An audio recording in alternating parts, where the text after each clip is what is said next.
네, 하나님의 신비라는 말씀의 제목으로 함께 은혜를 나누고자 합니다. 이 하나님의 신비라는 제목은 제가 지금까지 지난 몇 주 동안 나누었던 그 감정, 인간의 감정에 대한 말씀, 그 책의 그 뒷부분에 있던 내용입니다. 인간의 감정들에서 우리가 이렇게 충분히 생각을 해왔는데, 그래서 이제 시리즈를 지난주까지 마칠까 했었는데, 그 이후로 이 하나님에 대해서 설명하고 있는 내용들이 너무 좋았습니다. 그래서 이제 오늘과 다음 주에 그 하나님에 대해서 우리 인간의 감정을 우리가 알아본 다음에 또 그것을 통해서 하나님에 대해서 우리가 무엇을 알 수 있는가 하는 내용을 우리가 함께 살펴보려고 합니다. 네, 책 그 제목을 따라서 하나님의 신비라고 제목을 붙였는데 사실 제가 말씀을 준비하면서 뻔하지 않으신 하나님 이런 제목을 붙이고 싶었어요. 뻔하지 않으신 하나님. 그런데 또 제목이 너무 튀면 또 우리 성도들이 또 한편으로 또 이상하게 생각하실 분도 있을 것 같아서 그냥 무난한 걸로 가자. 예전에도 제가 한번 하나님이 만만한가요? 뭐 이렇게 제목을 붙였더니 그걸 가지고 시비하시는 분들이 있었어요. 뭐 이렇게 설교의 원 의도나 뜻은 생각하지 않고 그냥 문자만 가지고 이렇게 또 시비를 하신 분들이 있어서 좀 조심해야 되겠다 그런 생각을 했습니다. 물론 이 설교 제목이 사실 뻔하면 좀 식상하죠. 뻔하다라고 하는 것은 이제 뭐 눈에 그 뭔가 이제 알 수 있는, 금방 알 수 있는 그런 것을 우리가 뻔하다. 속셈이 뻔하다. 겉으로는 이렇게 이야기하지만 속에 다른 속셈이 있는 게 뻔히 들여다 보일 때 속셈이 뻔하다. 또 뻔하다는 말을 언제 많이 쓰냐면 이제 영화나 드라마를 보면서 결말이 뻔해. 뭐 이렇게 될 거야. 뭐 이렇게 이야기를 하죠. 영화를 보시면서 그렇게 좀 뻔한 드라마, 뻔한 그 스토리 전개 이런 걸 보시면 어떻습니까? 여러분 그거 흥미가 있으세요? 없으세요? 별로 재미가 없죠. 제 아내도 여러 번 그렇게 이야기를 합니다. 아내는 나는 이 드라마가 이렇게 결론이 뻔하면 보기가 싫어. 아마 많은 분들이 그러실 것 같아요. 그래도 저는 제가 좋아하는 영화의 장르는 액션 영화입니다. 뭐 많은 남자들이 대부분 그러하시겠지만은 뭐 액션 영화라고 하면은 뭐 사실 진짜 결말이 뻔해요. 주인공이 참 어려움을 겪다가 나중에 결국은 이제 통쾌하게 승리하는 거, 또 재난 상황이 있는데 다 뭐 그 이겨낸다라는 거, 뭐 사실 결말이 뻔해도 아마 이 현실 속에서 참 어렵고 힘들다 보니까 그런 장면들을 보면서 이렇게 좀 통쾌하게 해결이 되고 이렇게 좀 그 결말이 좋았으면 좋겠다 하는 그런 바람에서 그러는지 저는 액션 영화를 좋아합니다. 사실 좋은 영화, 좋은 드라마는 어떤 것일까? 결말이 뻔하지 않게 아주 어떤 영화들은 보면은 뭐 주인공이 이렇게 결국은 죽는다든지 뭐 아주 어떤 영화는 보고 나서 굉장히 막 답답하고 막 찜찜하고 그런 게 있어요. 그래도 뭔가 좀 해결이 되고 선한 결말이 나와야 하고 이렇게 가슴을 좀 쓸어내리지 않겠습니까? 근데 좋은 영화는 아마 저는 이런 생각을 해봤어요. 결말은 뻔할지라도 그 진행되어지는 그 스토리, 그 디테일이 아주 우리가 상상하지 못했던 그런 기발한 방법으로 진행되어지면서 정말 그렇게 되는구나. 이렇게 우리가 생각하게 될 때 영화 참 잘 만들었다. 영화 참 재미있다. 이런 생각을 하죠. 우리 하나님은 어떠실까요? 하나님이 이루어 가시는 역사는 뻔할까요? 뻔하지 않을까요? 분명히 우리 하나님의 나라가 승리하고 정의가 또 하나님의 선하심 그 뜻대로 이루어지고 성도들이 모든 문제가 해결되어지고 영광을 얻게 될 것이다. 우리는 분명히 이것을 믿습니다. 그런 면에서 사실 결말은 어떻게 보면 뻔할 수 있습니다. 그러니까 큰 그림을 보면은 결국 결말이 뻔한 것 같지만 그러나 작은 그림에서 본다면 사실 그 순간순간 볼 때 우리는 참 이해하기가 어렵죠. 오늘 말씀 속에서도 그런 표현이 있습니다만 참 우리 인생은 하나님께서 우리 인생을 한 뼘 길이같이 하셨다.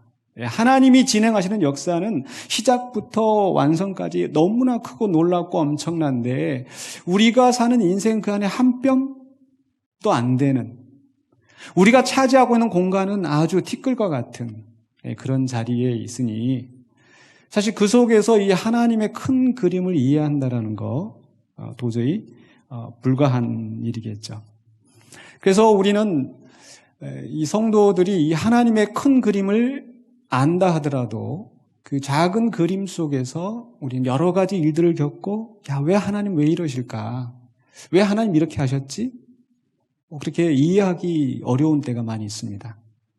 특히 언제가 제일 이해하기 어려운가?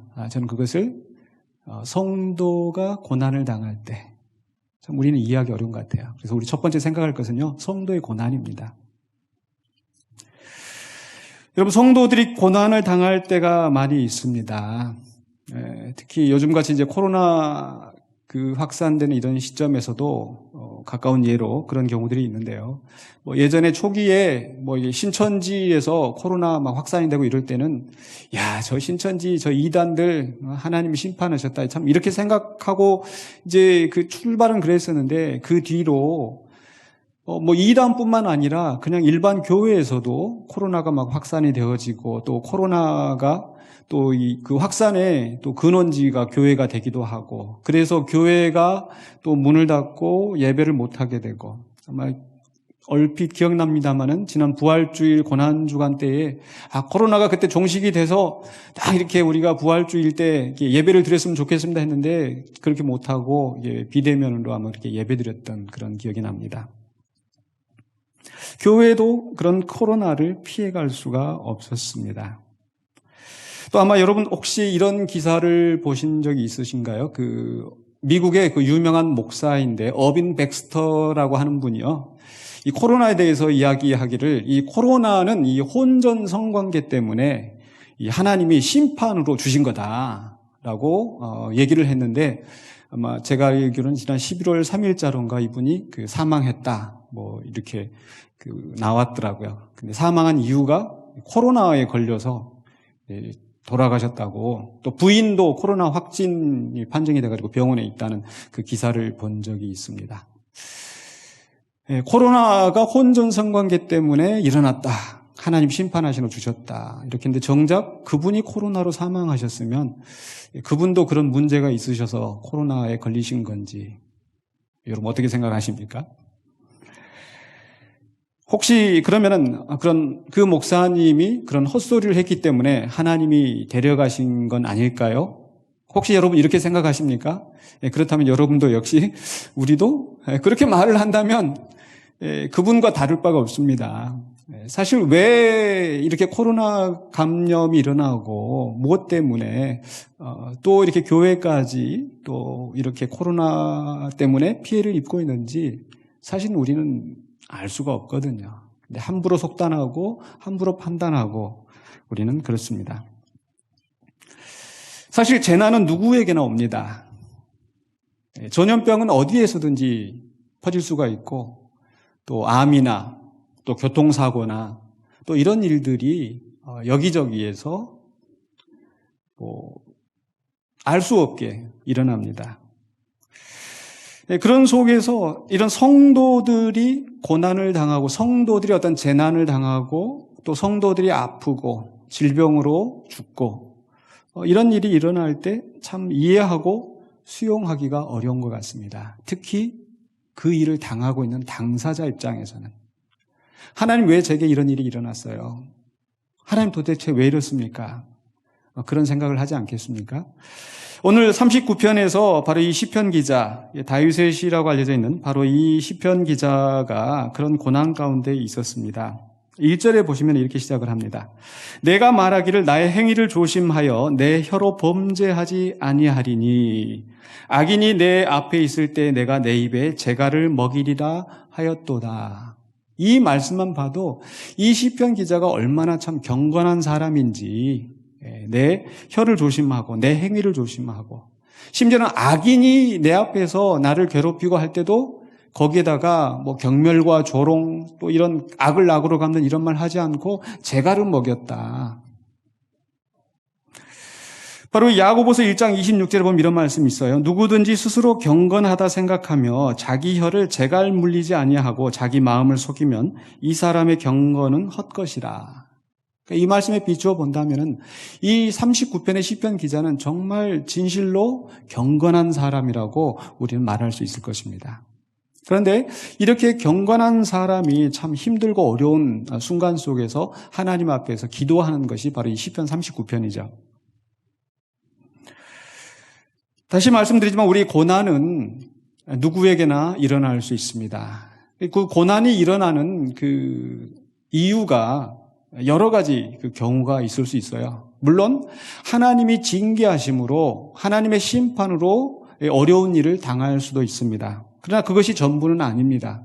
때로는요, 또 두 번째로 이 악한 세력 때문에 사탄이 또는 악한 사람들이 도발을 하여서 의로운 사람들이 성도들이 억울하게 고난을 당하는 경우도 많습니다.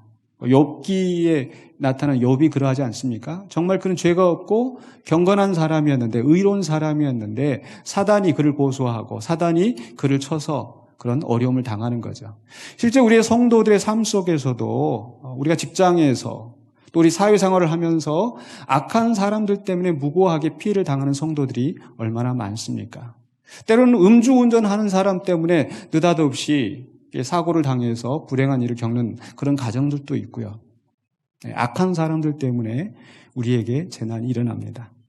또 세 번째로는요, 이미 우리가 살고 있는 세상은 죄로 말미암아 왜곡되고 타락되었기 때문에 질병과 이런 사고가 만연합니다. 그 속에서 우리가 그런 그 고난을, 어려움을 겪을 수도 있는 거죠. 그런데 이렇게 우리가 그 고난이, 그 어려움이 무엇 때문에 왜 일어났는지 알지 못하지만 한 가지 분명한 사실은 이 모든 상황을 주관하시고 섭리하시는 분이 하나님이시라는 것. 그렇기 때문에 이 성도의 고난은, 성도의 어려움은 하나님의 더 크고 위대한 목적을 이루는 길인 줄로 믿습니다. 비록 우리가 그 하나님의 큰 그림을 우리가 이해할 수 없다 할지라도 그걸 이해하는 것 자체가 우리에겐 불가능하죠. 왜? 하나님은 신비로우신 분이기 때문에, 하나님은 뻔한 분이 아니시기 때문에. 물론 우리가 생각하는 대로 하나님 이렇게 해주세요, 저렇게 해주세요, 하나님 그대로 움직인다면 사실은 뻔한 드라마처럼 그렇게 되지 않겠습니까? 근데 하나님은 그렇게 하시지 않습니다. 물론 우리는 그것을 이해하지만 사실은 우리는 고난 당할 때 힘드니까 하나님한테 호소합니다. 하나님의 도우심을 구합니다. 시편에도 많은 그런 기도가 있고 실제로 우리는 그러합니다. 그런데 거기에 대해서 하나님께서 어떻게 응답하시는가, 두 번째로 우리가 생각할 것은요, 이해할 수 없는 하나님의 행동입니다. 이렇게 하나님 앞에 호소할 때, 우리가 구하고 기도할 때 하나님 이렇게 해주셔야 맞는 것 같은데 하나님 그렇게 안 하실 때가 많거든요, 사실은. 우리가 기도할 때 하나님은 어떻게 하시는가? 분명히 우리는 하나님이 우리의 기도에 응답하시고 또 우리의 기도를 들으신 것을 믿습니다.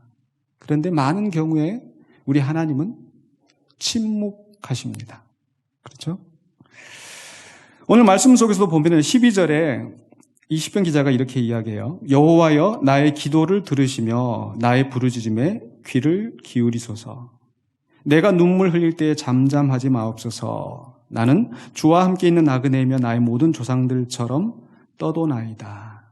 내가 눈물 흘릴 때 잠잠하지 마옵소서라고 하고 있는데, 이 말은 오히려 역으로 생각을 하면은 정말 눈물 흘리고 기도하는데 하나님께서 잠잠하실 때가 많은 겁니다. 그러니까 내가 눈물 흘릴 때 잠잠하지 마옵소서라고 기도하는 거죠. 그래서 내가 눈물 흘리고 기도하면 하나님께서 척척 들어주시면, 척척 응답하시면 사실 이렇게 기도할 필요가 없는 겁니다. 시편 안에 그래서 하나님 잠잠하지 마옵소서, 일어나소서, 깨소서 할 때가 얼마나 많은지요. 하나님은 침묵하십니다. 여러분, 내가 누군가에게 이야기를 했는데 그 사람이 나한테 아무런 말도 안 하면 어떻습니까? 굉장히 답답하죠. 이거 나를 무시하는 거 아니야? 도대체 저 무슨 속일지? 답답합니다. 마찬가지로 우리도 이렇게 기도하는데 하나님이 전혀 어떤 응답을 주시는 것 같지 않으면 참 우리는 답답하죠. 그런데 또 달리 생각을 해보면요. 사실 하나님이 매번 우리에게 말씀하신다. 여러분 그게 좋으실까요? 안 좋을까요? 좋을까요? 안 좋을까요? 솔직하게. 오늘 이 책에서 우리 인간의 이중성에 대해서 이야기를 하더라고요. 하나님 내게 응답하소서, 내게 말씀하소서. 근데 하나님이 매 순간마다 야, 너 그렇게 하면 안 되지. 이렇게 지적하신다면 과연 우리가 살 수 있을까? 우리는 하나님 앞에 악인들에 대해서 하나님 저 좀 심판 좀 해주세요. 하나님 이거 빨리 좀 처리해 주세요. 라고 하는데 만약에 하나님이 사사건건 그때그때마다 침묵하지 않으시고 심판을 하신다면 과연 우리는 온전할 수 있을까? 우리 자신은? 그죠? 그럼에도 불구하고 참 우리는 그 고난 중에서 고난당할 때는 하나님 좀 응답 좀 해주세요. 하나님 뭐라고 좀 말씀 좀 해주세요. 이렇게 간구합니다. 그 시편 기자의 답답한 심정이 바로 2절로 3절에 나와 있죠. 2절 3절에서 이렇게 표현되고 있어요. 내가 잠잠하여 선한 말도 하지 아니하니 바로 앞에 1절에서 내 입에 재갈을 물게 했다고 그랬잖아요. 그래서 말을 하지 않는 거예요. 내가 잠잠하여 선한 말도 하지 아니하니 나의 근심이 더 심하도다. 이거 차라리 말로라도 뱉어버리고 속 시원하게 욕이라도 하고 같이 따지기라도 하고 했으면 좋을 텐데 이렇게 말도 안 하고 있으니까 답답한 거예요. 그러다 보니까 내 마음이 어때요? 내 마음이 내 속에서 뜨거워서 아주 그냥 속에 그냥 화병이 날 정도로 뜨거워서 작은 소리로 읊조릴 때에 불이 붙으니 말로 이렇게 작은 소리로 읊조리는 건 뭐예요? 궁시렁거리는 거예요. 막 그냥 저거 그냥 이렇게 한다더니 막 이렇게 궁시렁궁시렁 그럴 정도로 막 이제 도저히. 근데 그래도 이 화가 안 풀리고 불이 붙어요. 그런 순간에 나의 혀로 말하기를 4절로 5절입니다. 여호와여 나의 종말과 연한이 언제까지인지 알게 하사 내가 나의 연약함을 알게 하소서. 주께서 나의 날을 한 뼘 길이만큼 되게 하시매 나의 일생이 주 앞에는 없는 것 같사오니 사람은 그가 든든히 서 있는 때에도 진실로 모두가 허사뿐이니이다 셀라. 이렇게 이야기하죠. 다윗이 스스로. 무슨 얘기냐면요. 바로 2절 3절에서 다윗은 너무 답답하고 막 힘들고 그런데 하나님이 뭐라도 말씀을 해주시면 좀 속이라도 풀릴 텐데 하나님이 아무것도 안 하시고 그냥 가만히 계시는 거예요. 침묵하시는 거예요. 근데 그 다음에 4절로 올서 했던 얘기가 뭐냐면 나의 연약함을 알게 하소서. 나의 연수가 참 짧고 참 인간이 하는 일은 헛된 것임을 내가 알았습니다. 허사뿐입니다. 라고 이야기를 하는 거죠. 여기서 저는 바로 이 하나님이 침묵하시는 이유가 뭘까를 생각해 보았습니다. 바로 하나님은 그 침묵 속에서 그 인간이 그 기도하는 그 다윗이 바로 스스로를 성찰하고 자기의 약함을 깨닫게 자기의 무능함을 알게 하시는 거예요. 성찰하게 하시는 겁니다. 사실 여러분 부모가 또는 선생님들이 아이들을 징계할 때 매를 때리고 막 소리로 말로 이렇게 하는 경우도 있지만 아마 효과적인 방법 중에 하나는요. 타임아웃이라는 게 있습니다. 제가 미국에서도 이렇게 보면 어느 집에 보면 이렇게 의자가 이렇게 딱 하나 이게 귀퉁이에 있어서 아이가 잘못을 하면은 너 이거 잘못했지? 이렇게 얘기를 하면서 저기 가서 5분 이렇게 앉아있게 한다든지. 그래서 막 직접적으로 막 체벌을 하는 게 아니라 그 5분 동안 가만히 앉아있으면서 자기 자신의 분을 삭히고 또 뭐가 잘못되어 있는지를 생각하게 하는 훈련을 이게 어렸을 때부터 하게 한다는 거죠. 그러니까 매번 부모가 너는 이게 잘못됐고 너 이래서는 안 되고 막 이렇게 혼내고 막 이렇게 하는 게 아니라 정말 그 아이가 스스로 생각하게 하고 스스로 성찰하게 하는 그런 침묵의 시간. 하나님이 어쩌면 그게 필요해서 하시지 않으셨을까. 저도 이렇게 기억이 나는 그 사건이 하나 있었는데 저희 집에 언젠가 또 한번 말씀드린 것 같지만은 이제 계단으로 이렇게 쭉 내려가는데 아이들이 이게 공부하는 책상이 계단에서 내려가면서는 보이지 않게 돼 있어요. 그런데 이게 계단을 쭉 내려가는데 그 아이들의 뒷면에, 그러니까 아이들의 뒷면에 그 집에 그 액자가 크게 놓여 있어서 아이들이 사실 컴퓨터로 뭘 하고 있는지가 그 액자로 보이거든요. 근데 이제 제가 이렇게 계단으로 쭉 내려가면 아이들이 컴퓨터를 하고 있다가 싹 금방 이게 화면을 딱 바꾸는 거예요. 그래서 제가 이제 돌아와서 이렇게 그 아이들 뒤에서 공부하고 있구나 이렇게 하는데 사실은 제가 그걸 알고 있어요. 그 몇 번 그런 걸 봤어요. 그럼 그때마다 아빠가 이게 아빠를 속이려고 하고 그때마다 잔소리하고 사실 그렇지 않거든요. 한 번은 제가 아이들한테 야, 너희들 아빠 내려오면은 이렇게, 응? 그 알트 탭 이렇게 해가지고, 이 컴퓨터 금방 작동해가지고, 이렇게 화면 바꾸고, 아빠가 이거 모르는 줄 알아? 너희들 뒤에 저기 봐봐, 저기 보면은 저 액자에 거울 다 비쳐. 아이들이 깜짝 놀라는 거예요. 네. 무안해 하기도 하고, 저는 웃으면서 그걸. 아빠가 그때마다 너희들한테 이거 해, 이거 하지 마, 이렇게 하기보다 너희들이 스스로 판단하고 할 것과 하지 않을 거 이렇게 좀 구별했으면 좋겠어. 그러니까 매번 우리가 잔소리하고 매번 이렇게 저렇게 부모가 하는 것보다 더 효과적인 것은 내가 알고 있지만 네가 그렇게 하지 않기를 바라기 때문에 아빠는 기다리고 있는 거야. 여러분, 어느 쪽의 아이들이 더 잘 자랄까? 매번 잔소리하고 하는 것보다 또 때로는 침묵하면서 기다려주는 부모의 훈육 방법이 좀 더 낫지 않을까요? 어쩌면 하나님은 우리가 기도하고 호소할 때 그 침묵하시면서 우리 스스로를 돌아보고 또 하나님의 뜻이 무엇인지 또 분별하도록 성찰하도록 기다리시는 것은 아니실까? 두 번째로는요, 첫 번째 하나님 침묵하시기도 하지만 두 번째로는요, 더 나쁜 것은 외면하시는 겁니다. 아니, 외면하는 것처럼 보이는 거죠, 사실은. 계속해서 이 시편 39편 7절 8절에 보면요, 이렇게 돼 있어요. 주여, 이제 내가 무엇을 바라리요? 나의 소망은 주께 있나이다.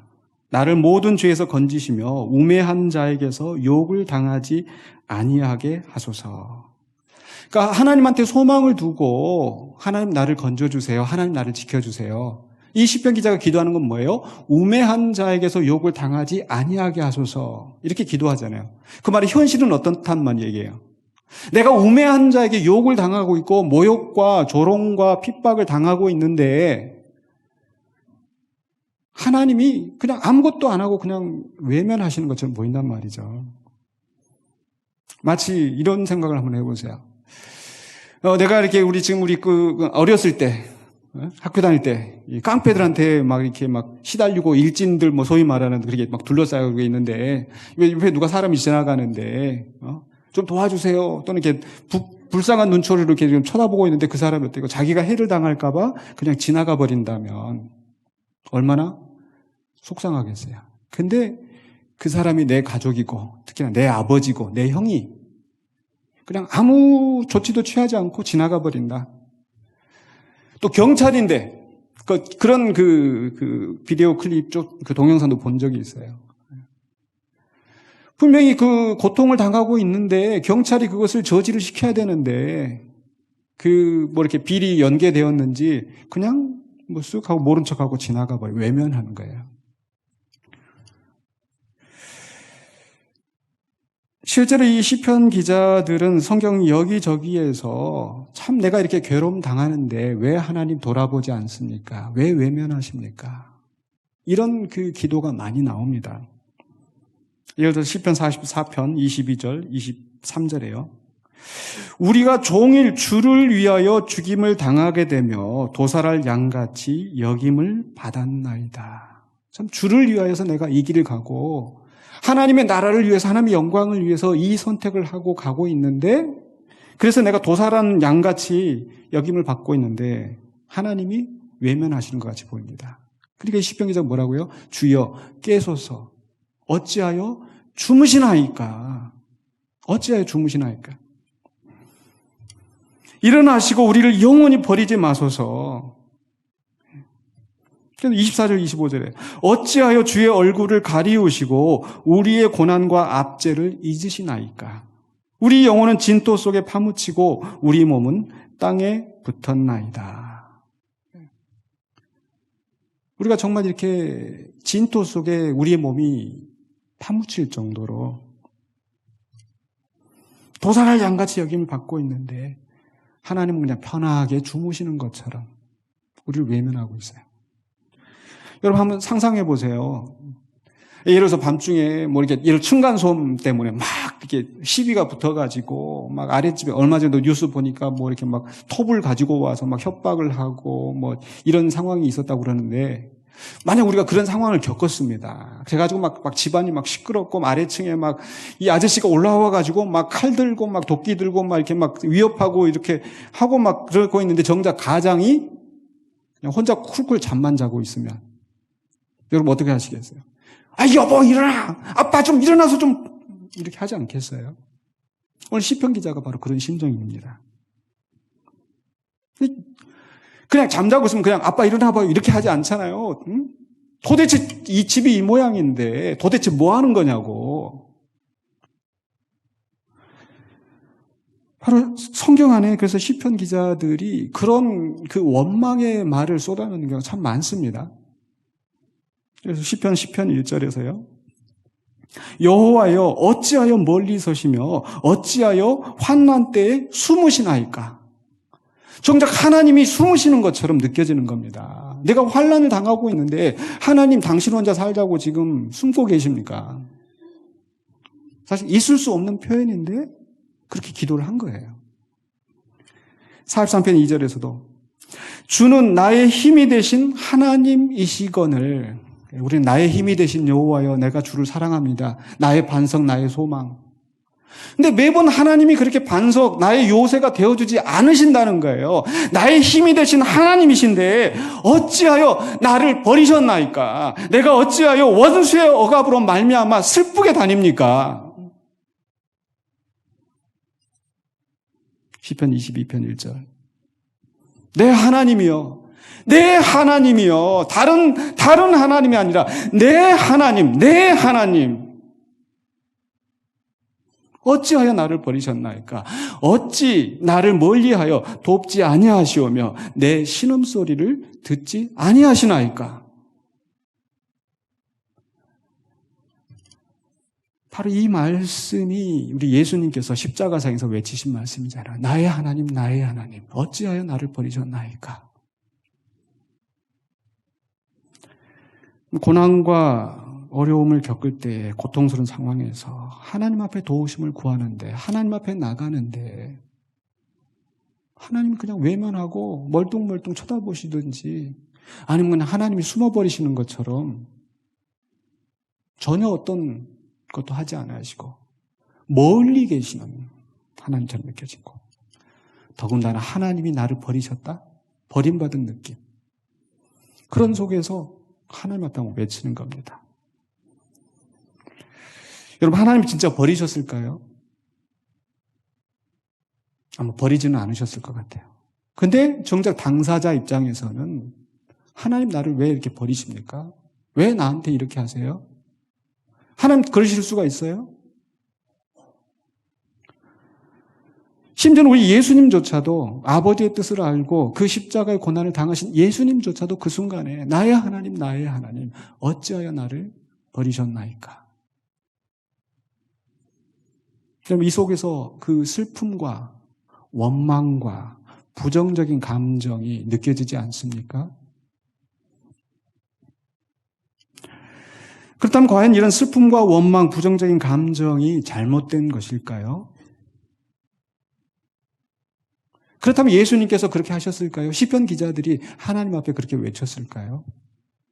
그리고 그것이 심지어 이 시편이 뭡니까? 우리가 예배하면서 하나님 앞에 찬송하는 또 기도하는 그게 바로 시편이잖아요. 하나님 앞에 예배하고 하나님 앞에 기도하면서 하나님을 향하여 부르짖고 이렇게 부정적인 감정들을 하나님 앞에 쏟아놓는 거 이게 가당키나 한가? 우리 하나님은 그걸 받아주신다는 겁니다. 물론 우리가 그 민수기, 출애굽기 봤었을 때 그 백성들의 원망에 대해서 하나님이 진노하시고 심판하시는 경우가 있었죠. 근데 그 원망과 지금 시편 기자들이 하는 또 예수님이 하시는 원망은 분명히 다른 거예요. 원망의 동기가 달라요. 즉 광야에서 이 이스라엘 백성들은 하나님을 불신하고 하나님께서 그들을 가나안 땅으로 인도하시고 하나님의 나라를 이루어 가신 그 큰 뜻을 믿지 못하고 거역하면서 차라리 애굽에 있을 때가 좋았다. 애굽에서 고기를 먹고 살았을 때가 좋았었다. 우리가 차라리 애굽으로 돌아가자. 하나님의 뜻을 향하여 그 길을 가는 것이 아니라 하나님을 거슬러서 하나님의 영광을 훼손하고 하나님의 목적을 거역하는 그 속에서 원망하고 불신하고 있기 때문에 하나님의 권위에 도전하고 있기 때문에 하나님이 그들을 치실 수밖에 없으셨죠. 그러나 오늘 시편 기자들의 그 부르짖음은 그런 원망이 아니라 정말 진실 어린 처절한 하나님을 찾는, 하나님을 신뢰하기 때문에 하나님 왜 나를 버리셨어요? 하나님 나 버리시면 안 되잖아요. 나 하나님밖에 없는 거 아시잖아요. 이런 심정으로 하나님 앞에 외쳤다라는 겁니다. 마치 어린아이가 이래서 길을 잃었어요. 길을 잃고 부모도 막 간절히 찾았을 거고 이 어린아이는 얼마나 참 무섭고 막 울고 다니다가 나중에 보니까 그 보호소에가 딱 있어요. 그래서 부모가 가져가고 딱 안았을 때 이 아이가 뭐라고 하는지 아세요? 아빠 미워! 왜 나 버렸어? 사실은 아빠가 버린 게 아니라 아빠가 옆에 있어 하고 잠깐 뭐 계산하는 사이에 지 혼자 쪼르르 가가지고 그래가지고 잃어버렸는데 그럼 아빠 미워 막 하고 막 아빠 때리고 막 이러면은 아빠가 너 이 자식 네가 잘못했잖아. 왜 나한테 이래? 이러는 아빠 없잖아요.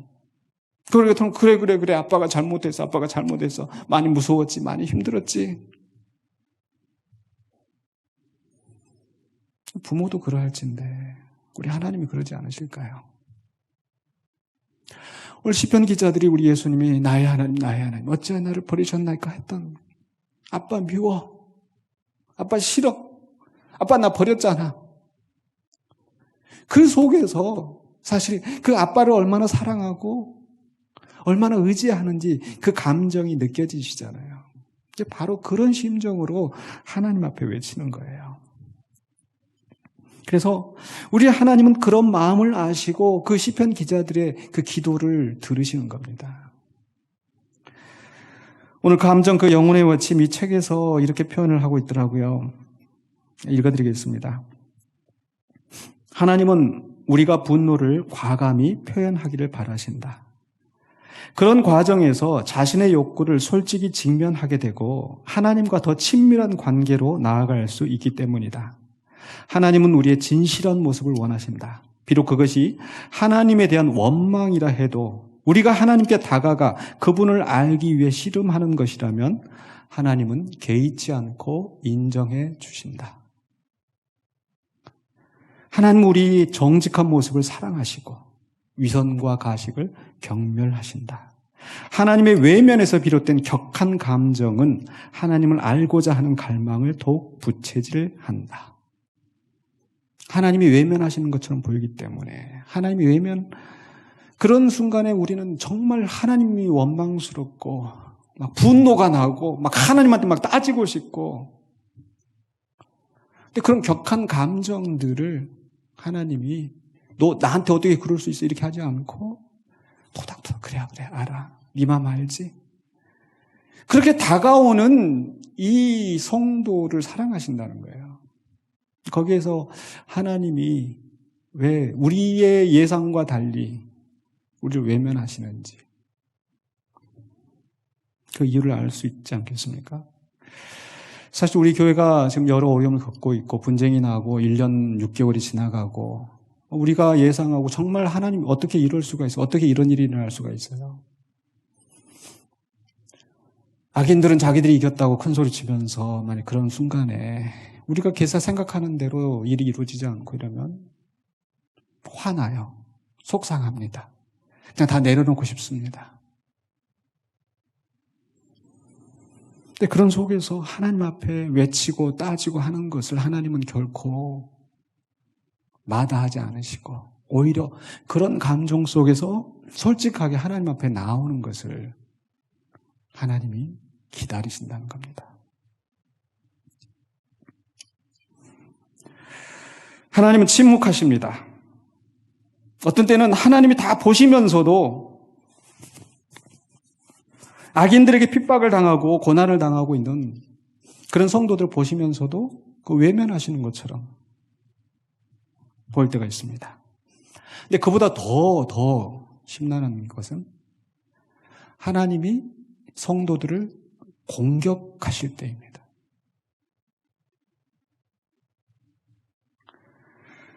오늘 본 말씀 속에서 9절 10절입니다.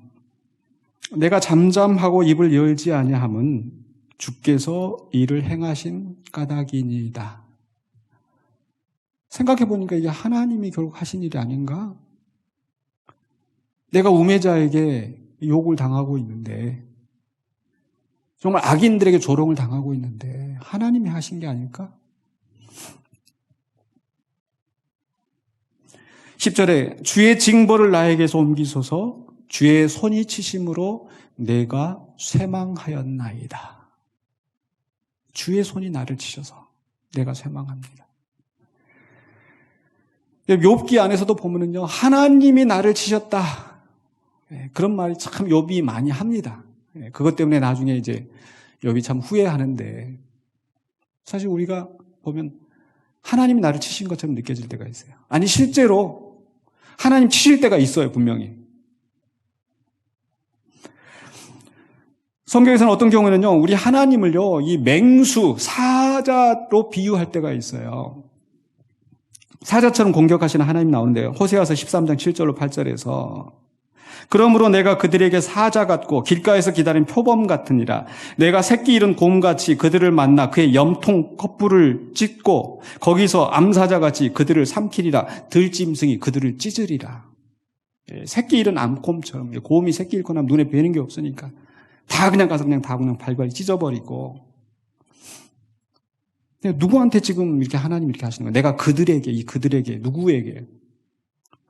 왜 하나님 이렇게 맹수처럼 공격을 하시는가? 앞에 어떻게 시작해서 그러므로라고 했잖아요. 그러니까 그 이유가 있잖아요. 왜 그러실까, 하나님께서? 왜 이렇게 맹수처럼 하나님이 화가 나셔서 다 그냥 가서 이렇게 다 공격하실까? 바로 그 앞에 5절로 6절에 내가 광야 마른 땅에서 너를 알았거늘 그들이 먹여준 대로 배가 불렀고 배가 부르니 그들의 마음이 교만하여 이로 말미암아 나를 잊었느니라.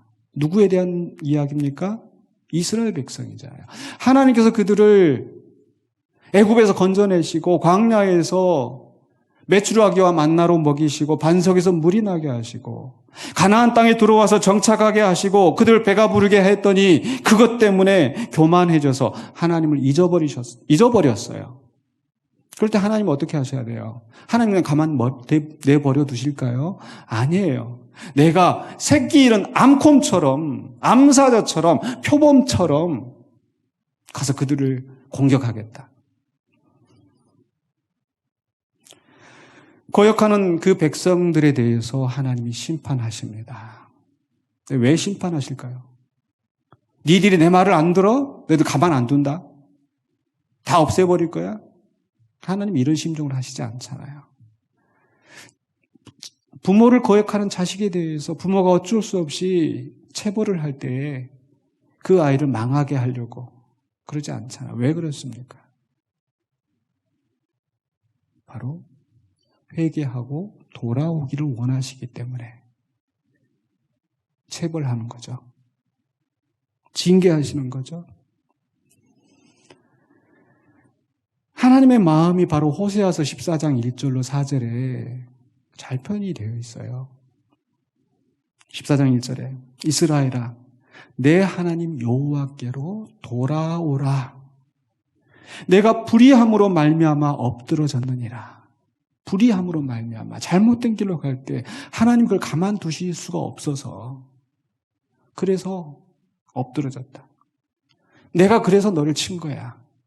근데 너 나한테 돌아오기를 원해. 이게 하나님의 진심이잖아요.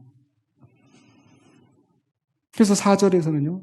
내가 그들의 반역을 고치고 기쁘게 그들을 사랑하리니. 나의 진노가 그에게서 떠났음이니라. 그들의 반역을 고치기 위하여서 하나님은 때로 공격하셨습니다. 그리고 오늘 우리에게도 우리가 하나님을 거역하고 잘못된 길로 갈 때 우리를 사랑하시기 때문에 우리가 돌아서도록 하나님 때로는 매서운 징벌의 매를 드실 때가 있어요. 사실 이렇게 하나님은 우리를 사랑하시고 또 성경에서 하나님은 사랑이시다. 은혜가 풍성하신 하나님이시다. 노하기를 더디하시는 분이시다. 그런데 성도가 고난당할 때 하나님은 침묵하시고 외면하시고 심지어는 성도들을 공격하시는 하나님. 왜 이러실까요? 결론적으로요. 세 번째로 하나님이 원하시는 것 때문에 그렇습니다. 하나님이 원하시는 것이 무엇일까?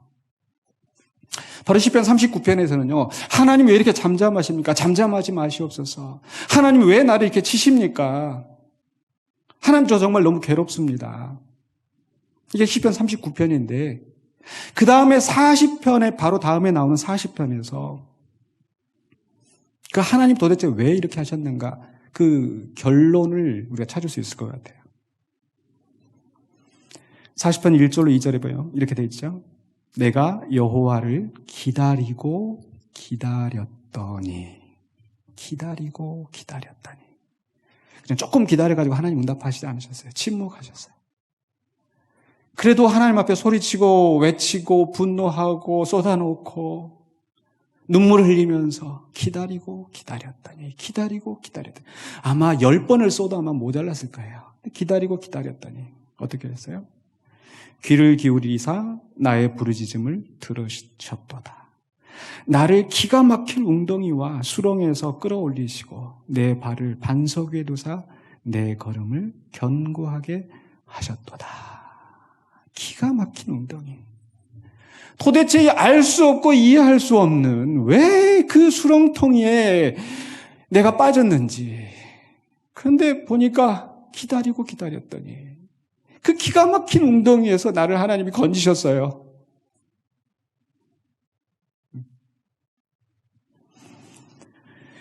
그래서 6절에 보면, 10편 40편 6절에 보면 이렇게 돼 있죠. 주께서 내 귀를 통하여 내게 들려주시기를 제사와 예물을 기뻐하지 아니하시며 번제와 속죄제를 요구하지 아니하신다 하신지라.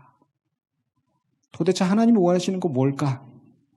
나를 이렇게 기가 막힌 웅덩이에서 수렁에서 건져내셔서 하나님이 제사를 받으시고 그걸 원하실까요? 하나님 그거 받아 드시려고 그렇게 하셨을까요? 하나님이 내 귀에 말씀하시기를 나는 제사와 예물을 기뻐하지 않아. 번제와 속죄제를 요구하지 않아.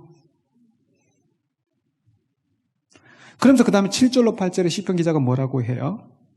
그때 내가 말하기를 내가 왔나이다. 내가 왔나이다. 내가 하나님 앞에 있습니다. 하나님 앞에 나왔어요. 내가 왔나이다. 이스라엘 백성을 향하여 돌아오라. 내게로 오라. 우리 하나님 그것 때문에 치시고 했는데 이 시편 기자가 내가 왔나이다. 마치 탕자가 자기 마음대로 자기 생각대로 다 다니다가 그 아버지 집에 돌아왔을 때 내 아들은 죽었다가 살아났다 받아주시잖아요. 아버지가 원하는 건 그거잖아요. 시편 기자가 바로 그걸 깨달은 거예요. 하나님이 내 제사와 예물을 기뻐하시는 게 아니다. 아버지가 그 탕자에게서 와서 그래 이게 일손도 없는데 너 와서 좀 일 좀 해라. 그걸 기다렸을까요? 아니잖아요. 내가 왔나이다. 내가 왔나이다. 그러면서 또 뭐라고 합니까? 나의 하나님이여 내가 주의 뜻 행하기를 즐기오니 주의 법이 나의 심중에 있나이다 하였나이다. 주의 뜻 행하기를 즐거워하고 주의 법을 내 가슴에 새기고 하나님 알겠습니다. 이 속에서 이 시편 기자의 마음이 뭐예요? 내가 이제 주님 뜻대로 살겠습니다. 이렇게 하는 거잖아요. 이게 사실 굉장히 중요한 것은 바로 하나님을 나의 왕, 나의 통치자로 인정을 하고 하나님의 대리자로서 하나님의 형상으로서 나를 통하여 하나님의 뜻이 이루어지고 하나님의 영광이 나타나도록 살겠습니다. 왜? 그분이 나의 하나님이고 나의 주권자이시기 때문에. 나는 그의 종이고 나는 그의 섬기는 아들이기 때문에. 하나님과의 관계가 회복되어서 이제 정말 하나님을 위하여서 하나님의 영광을 위하여서 살겠다라는 고백을 하는 겁니다. 이게 하나님이 원하시는 거 아닙니까? 하나님이 원하시는 거. 이게 신명기에서 사실 모세가 이미 이야기했었어요. 신명기에서. 신명기 10장 12절로 13절에 이스라엘아 내 하나님 여호와께서 내게 요구하시는 것이 무엇이냐. 앞에 보면은요, 레위기에서 제사, 속죄제, 속건제, 감사제, 화목제 뭐 다 나오잖아요. 근데 이게 본질적으로 하나님이 원하시는 게 그런 제물이 아니란 말이에요. 하나님이 진짜 원하시는 거, 왜 하나님이 그런 감사제를 드리게 하고 하시는지, 그 하나님의 본 뜻이 무엇일까? 하나님이 원하시는 것이 무엇이에요? 같이 한번 읽어보십시다. 곧 내 하나님 여호와를 경외하여 그의 모든 도를 행하고 그를 사랑하며 마음을 다하고 뜻을 다하여 내 하나님 여호와를 섬기고 여호와의 명령과 규례를 지킬 것이 아니냐. 이게 하나님이 원하시는 거란 말이죠. 시편 기자처럼 내가 왔나이다. 주의 법이 내 심중에 있나이다. 내가 하나님의 영광을 선포하고 나를 통하여 하나님의 뜻이 이루어지도록 이제는 살겠습니다. 왜? 내가 하나님을 사랑하기 때문에.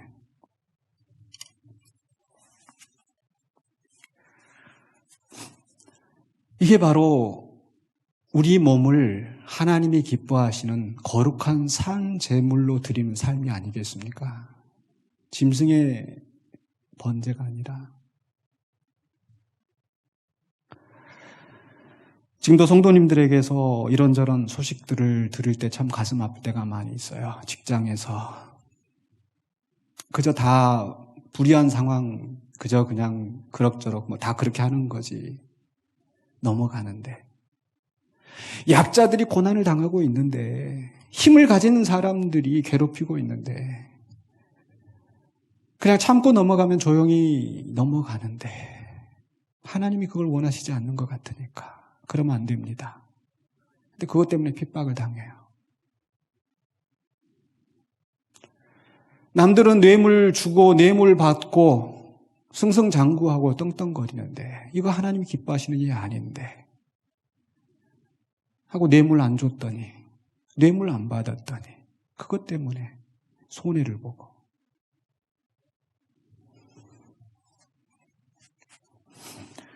그래도 남들이 가지 않는 길, 고통스럽고 힘든 길을 가시는 성도님들의 얘기를 듣습니다. 가슴 아픕니다. 근데 왜 우리 성도님들이 그런 길을 가실까요?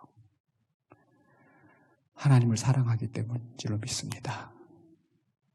하나님을 사랑하기 때문에 나를 통하여 내가 밟는 그곳에서 하나님의 뜻이 이루어지고 하나님의 영광이 선포되어지고 그곳에서 하나님의 나라가 확장되기를 그 일을 위해서 나의 몸을 거룩한 산제물로 하나님께 드리고자 그 일을 감당하는 거예요.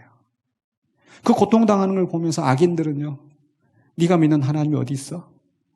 야, 네만 더 잘 믿어? 너만 잘났어? 그렇게 조롱해도 하나님 사랑하기 때문에 그 일 감당하는 거 아닙니까?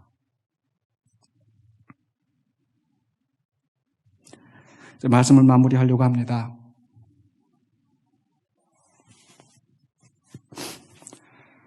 사랑하는 우리 성도 여러분, 우리 하나님은 우리를 사랑하십니다. 아멘이십니까?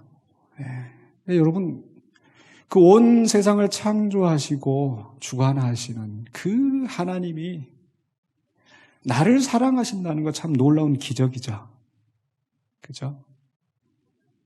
기적 아닙니까? 놀랍지 않습니까? 신비롭지 않습니까? 근데 그보다 더 놀라운 것은요.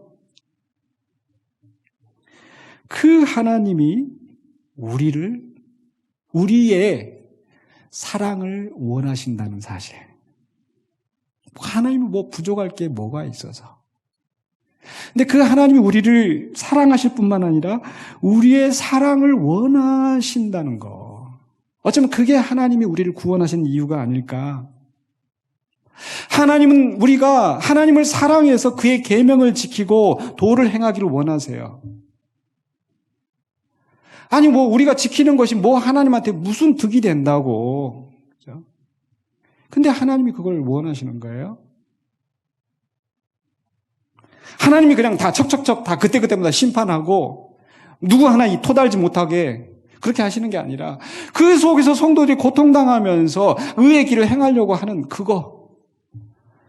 하나님이 그게 뭐라고 그걸 기다리시고 계신다는 거. 하나님이 내게 요구하시는 것이 무엇이냐? 내 하나님을 여호와를 사랑하고 그의 계명을 지키는 거. 그게 뭐라고? 왜 하나님 그러실까요? 하나님은 우리에게서 기계적인 순종을 원하시지 않습니다. 그냥 기계 프로그램을 다 만들어 놓고 하나님이 원하시는 대로 척척척. 이 공장에 가보면은요, 이 사람이 하면은 이렇게 또 따둑거려야 되지, 보너스도 줘야 되지, 그렇게 해야 되잖아요. 근데 다 기계화시키고 나면은요, 원하는 대로 척척척 해가지고 그냥 물건들 척척척 나오고, 조금 고장나면 기름칠 해주고 고쳐주고, 얼마나 편해요. 근데 우리 하나님은 그렇게 하지 않으셨어요. 기계적인 순종을 원하신 게 아니에요. 억압과 공포로 우리가 꼼짝 못하게 하나님 말씀에 순종하게 하신 게 아니라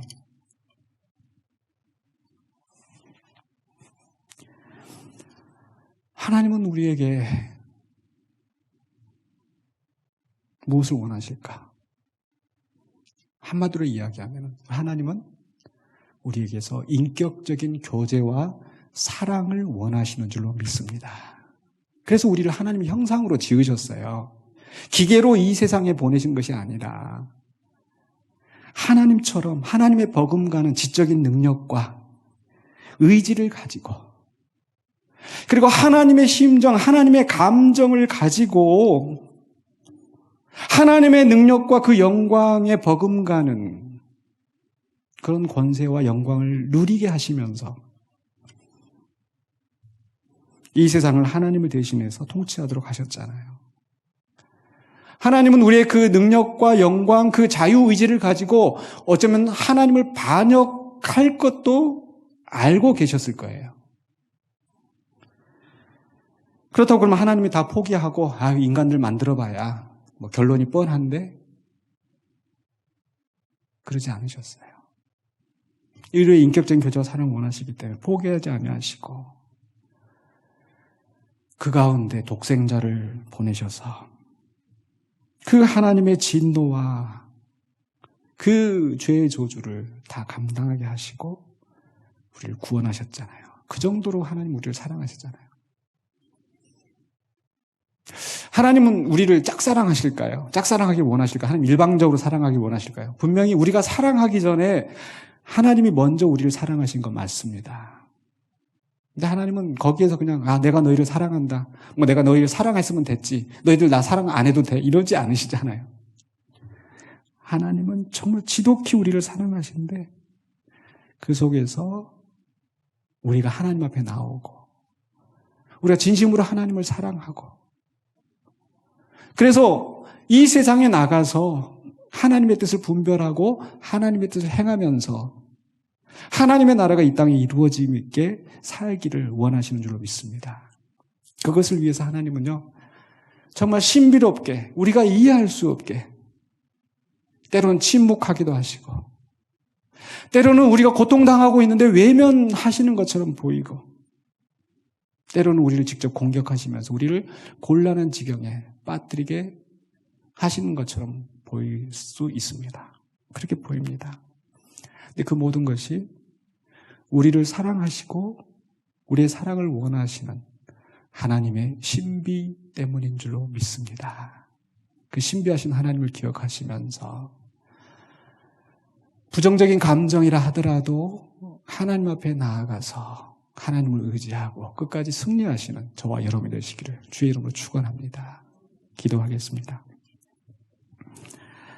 거룩하신 아버지 하나님 은혜를 감사합니다. 비록 우리가 주님의 뜻을 알지 못하나 변함없이 우리를 사랑하시고 우리의 사랑을 원하시는 하나님의 마음을 다시 한번 생각합니다.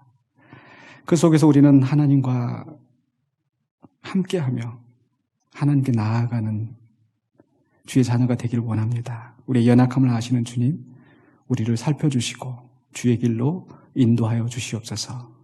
예수 그리스도 이름으로 기도하옵나이다. 아멘.